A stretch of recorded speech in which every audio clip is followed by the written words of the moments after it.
अथ सप्तषष्टितमः सर्गः। आक्रन्दिता निरानन्दा सास्रकण्ठजनाविला अयोध्यायामवतता सा व्यतीयाय शर्वरी। व्यतीतायाम् तु शर्वर्यामादित्यस्योदये ततः समेत्य राजकर्तारः सभामीयुर्द्विजातयः। मार्कण्डेयोऽथ मौद्गल्यो वामदेवश्च कश्यपः कात्यायनो गौतमश्च जाबालिश्च महायशाः। एते द्विजाः सहामात्यैः पृथग्वाचमुदीरयन् वसिष्ठमेवाभिमुखाः श्रेष्ठम् राजपुरोहितम्। अतीता शर्वरी दुःखम् यानो वर्षशतोपमा अस्मिन् पञ्चत्वमापन्ने पुत्रशोकेन पार्थिवे। स्वर्गस्थश्च महाराजो रामश्चारण्यमाश्रितः लक्ष्मणश्चापि तेजस्वी रामेणैव गतः सः। उभौ भरतशत्रुघ्नौ केकयेषु परन्तपौ पुरे राजगृहे रम्ये मातामहनिवेशने। इक्ष्वाकूणामिहाद्यैव कश्चिद्राजा विधीयता अराजकम् हि नो राष्ट्रम् विनाशम् समवाप्नुयात्। नाराजके जनपदे विद्युन्माली महास्वनः अभिवर्षति पर्जन्यो महीम् दिव्येन वारिणा। नाराजके जनपदे बीजमुष्टिः प्रकीर्यते नाराजके पितुः पुत्रो भार्या वा वर्तते वशे। अराजके धनम् नास्ति नास्ति भार्याप्यराजके इदमत्याहितम् चान्यत् कुतः सत्यमराजके। नाराजके जनपदे कारयन्त्य सभाम् नराः उद्यानानि च रम्याणि हृष्टाः पुण्यगृहाणि च। नाराजके जनपदे यज्ञशीला द्विजातयः सत्राण्यन्वासते दान्ता ब्राह्मणाः संशितव्रताः।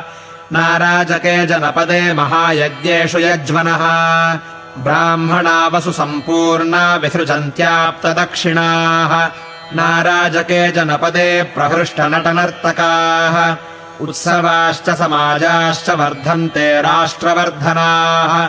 नाराजके जनपदे सिद्धार्था व्यवहारिणः कथाभिरभिरज्यन्ते कथाशीलाः कथाप्रियैः।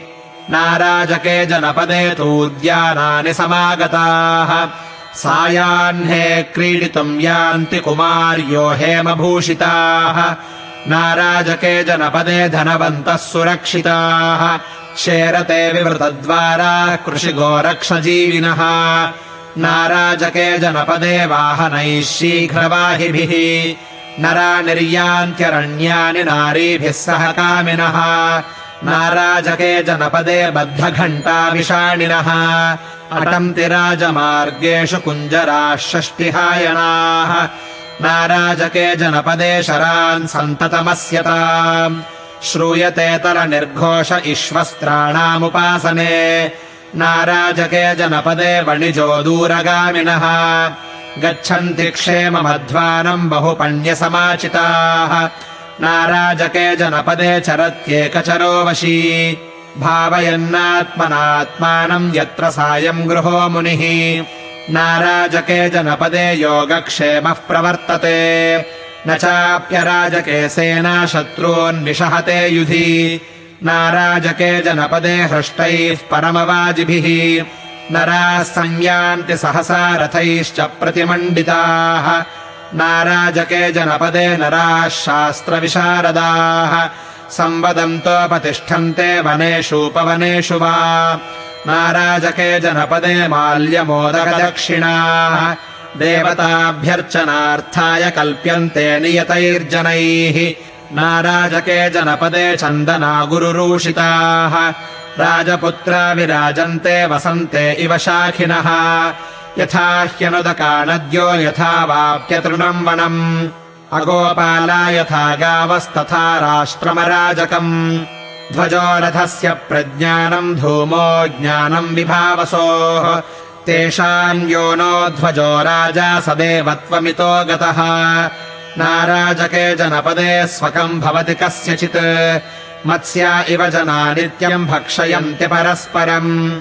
ये हि सम्भिन्न मर्यादा नास्ति काश्चिन्न संशयाः तेऽपि भावाय कल्पन्ते राजदण्डनिपीडिताः यथा दृष्टिः शरीरस्य नित्यमेव प्रवर्तते तथा नरेन्द्रो राष्ट्रस्य प्रभवः सत्यधर्मयोः राजा सत्यम् च धर्मश्च राजा कुलवताम् कुलम् राजा माता पिता चैव राजा हितकरो नृणाम् यमो वैश्रवणः शक्रो वरुणश्च महाबलः विशिष्यन्ते नरेन्द्रेण वृत्तेन महता ततः अहो तम इवेदम् स्यान्न प्रज्ञायेत किञ्चन राजा चेन्न भवेल्लोके विभजन् साध्वसाधुनी जीवत्यपि महाराजे तवैव वचनम् वयम् नातिक्रमामहे सर्वे वेलाम् प्राप्येव सागरः स नः समीक्ष्य द्विजवर्यवृत्तम् नृपम् विना राष्ट्रमरण्यभूतम्